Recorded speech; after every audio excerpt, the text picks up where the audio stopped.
കക്കാടം വിട്ടാവേ, ഇടവ് വിട്ടാവേ, രണ്ട് വിട്ടാവേ, താഴത്ത് വിട്ടാവേ, പുലിക്കോളം വിട്ടാവേ, ഞങ്ങളോളം വിട്ടാവേ, കയ്യിൽ വിട്ടാവേ എന്ന് വേണ്ട.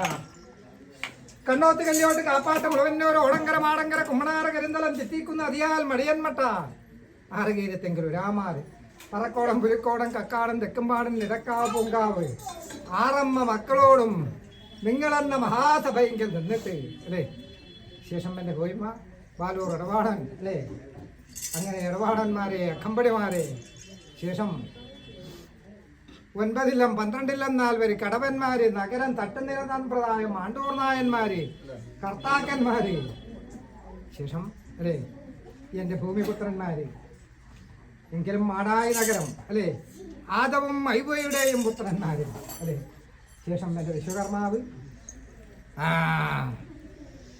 എൻ്റെ വലത്തതിൻ്റെതായ എൻ്റെ മാറ്റന്തിരിയും എഴുന്നള്ളിക്കും എൻ്റെ തൃക്കന്യാക്കുറപ്പ് അല്ലേ. ശേഷം എൻ്റെ 8 കരിവനാദികൾ പലുത്യ പാവുത്യ പരക്കാത്യ സമ്മാനത്യ പരത്യാത്യ വെല്ലിക്കാത്യ ഒളൂർത്തിയ അങ്ങനെ 8 മാറുകൂറ് തനക്കാട്ടുകൂറ മണക്കാട്ടുകൂറ പുലിക്കിക്കൂറ നിലങ്കത്തുകൂറ താത്തുമണക്കാട്ടുകൂറ പറമ്പത്തുകൂറ 8 കരിവനാദികളും ശേഷം പൈതങ്ങളെ കൂടിയിരിക്കുന്നതായ മഹാലോകരാളും എങ്ങനെ കൊണ്ടുവരാമേ നിങ്ങളുടേതായ മുൻപിൽ നിന്ന് ഒന്ന് മറഞ്ഞു നിൽക്കട്ടോ ഭഗവാൻ അല്ലേ. എവിടെയാണ് ഭഗവാൻ അന്തർദാനം ചെയ്യേണ്ടത്? നിങ്ങൾ കെട്ടിത്തീർത്തിരിക്കുന്നതായ ഈ പള്ളിയറക്കകത്തോ അതോ പഞ്ചഭൂത നിർമ്മിതമായ നിങ്ങളെന്ന ശരീരം അല്ലേ അതിൽ ഹൃദയം എന്നിരിക്കുന്നതായ ആ ശ്രീകോവിലെങ്കിലാണോ ഭഗവാൻ അന്തർദാനം ചെയ്യേണ്ടത് അല്ലേ. മർത്യജന്മമല്ലേ നിങ്ങൾക്ക് അല്ലേ. എപ്പോൾ വിപത്ത് വരാമെന്ന് പറയുവാൻ സാധിക്കില്ലല്ലോ. എങ്കിലും മഹാവിപത്ത് വരുന്ന കാലത്തെങ്കിൽ വിളിച്ച മാത്രമെങ്കിൽ തന്നെ വിളി കേൾക്കണമെങ്കിൽ എവിടെ ഭഗവാൻ വേണം? നിങ്ങളുടേതായ ഓരോരുത്തരുടേതായ കറകളഞ്ഞ മനസ്സെങ്കിൽ തന്നെ വേണ്ടേ ഭഗവാൻ? അതുവണ്ണം നിങ്ങൾ ഓരോരുത്തരുടെയും ആ നിഷ്കളങ്ക ഭക്തി നിറഞ്ഞിരിക്കുന്നതായ ഹൃദയകമലത്തിൽ ഭഗവാൻ ഒന്ന് അന്തർദാനം ചെയ്യട്ടോ. അതുവണ്ണം 4 യുഗത്തെങ്കിൽ 10 അവതാരത്തെ കൈക്കൊണ്ട നാഥനല്ലേ ഞാൻ. എന്താണ് എൻ്റെ അവതാര ലക്ഷ്യം? ദുഷ്ടനിഗ്രഹം ശിഷ്ടപരിപാലനമല്ലേ ഭഗവാന്റെ അവതാര ലക്ഷ്യം അല്ലേ. എവിടെ ധർമ്മം കെടുന്നുവോ അവിടെ എന്ത് മലിനവേഷവും ധരിച്ച് ഭഗവാൻ എത്തിച്ചേരുവാൻ അല്ലേ. അങ്ങനെയുള്ളതായ ഭഗവാൻ അല്ലേ. അന്ന് അനേക ദുഷ്ടനിഗ്രഹം ചെയ്തു പോരുന്ന കാലത്തെങ്കിൽ എൻ്റെ പരമഭക്തന്മാരായിരിക്കുന്നതായ 30 കോടി ദേവകൾ അല്ലേ. സനങ്ങൻ മാതങ്ങൻ അഷ്ടപുത്രൻ പുലഹൻ കലഹൻ ഗൗതമൻ മരീചി കണ്ണുമണ്ണ് മാർക്കാണ്ഡേയൻ ദത്രാത്തൻ താപസൻ നാരദൻ തുടങ്ങിയിരിക്കുന്നതായ ദേവന്മാരും ദേവഋഷികളും അന്ന് ശ്രീപാലാഴി വടക്കേക്കര ചെന്നിട്ട് അനേക സുഗന്ധമേറിയിരിക്കുന്നതായ പുഷ്പങ്ങളാൽ എന്നെ അർച്ചിച്ചിട്ടുണ്ടല്ലോ അല്ലേ.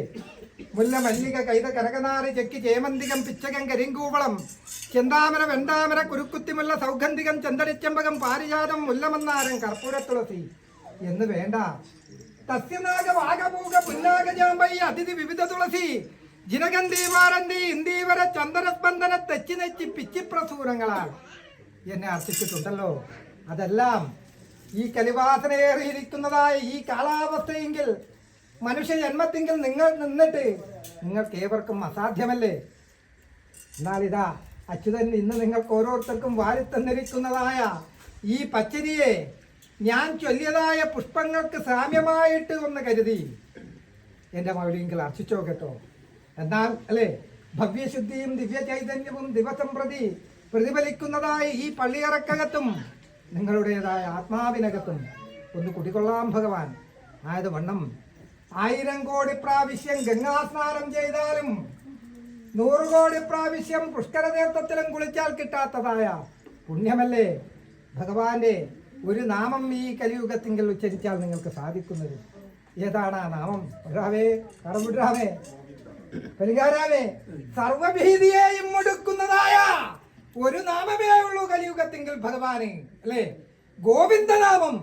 അത് മുഴങ്ങട്ടെ നിങ്ങളുടേതായ ഓരോരുത്തരുടേതായ കണ്ടത്തിൽ നിന്നും അല്ലേ. അനേകം അശ്ലീല പദങ്ങൾ ഉച്ചരിക്കുന്നതായ മർത്യന്മാരായ നിങ്ങളുടേതായ ഒരു നാവ് കൊണ്ട് ഒരു മാത്രയെങ്കിലും ഭഗവാന്റെ ഗോവിന്ദ എന്നിരിക്കുന്നതായ നാമത്തെ ഉച്ചരിക്കാറായിരിക്കട്ടെ. എങ്കിലും അല്ലേ ഇനി കൂടിക്കാണുന്നതായ കാലം വരയ്ക്കും അല്ലേ ഇല്ലേ ശംഖുന്തൊരിയില്ലേ ഗണ്ടാര ശബ്ദമില്ലേ നിൽക്കട്ടെ ഇനി കൂടിക്കാണുന്നതായ കാലം വരയ്ക്കും രോഗഭയങ്ങളോ അഗ്നിഭയങ്ങളോ വിഷഭയങ്ങളോ മാരിഭയങ്ങളോ ശത്രുഭയങ്ങളോ ഇതൊന്നും വരുത്താതൊക്കെ വണ്ണം ലക്ഷണയുക്തനായിരിക്കുന്നതായ ഭഗവാൻ നിങ്ങൾക്കെല്ലാം രക്ഷ തരണം എന്ന് പ്രാർത്ഥിച്ചോ. ഇനി കൂടിക്കാണുന്നതായ കാലം വരേക്കും ആയുരാരോഗ്യ സൗഖ്യങ്ങളോടുകൂടെ വാഴുവാനുള്ളതായ അനുഗ്രഹം ഭഗവാൻ ഞങ്ങൾക്ക് തരണം എന്ന് പ്രാർത്ഥിച്ചോ. ഇപ്പോൾ തിങ്കൾ അന്തർദാനം ചെയ്യട്ടോ. മുഴങ്ങട്ടെ ഗോവിന്ദനാമം.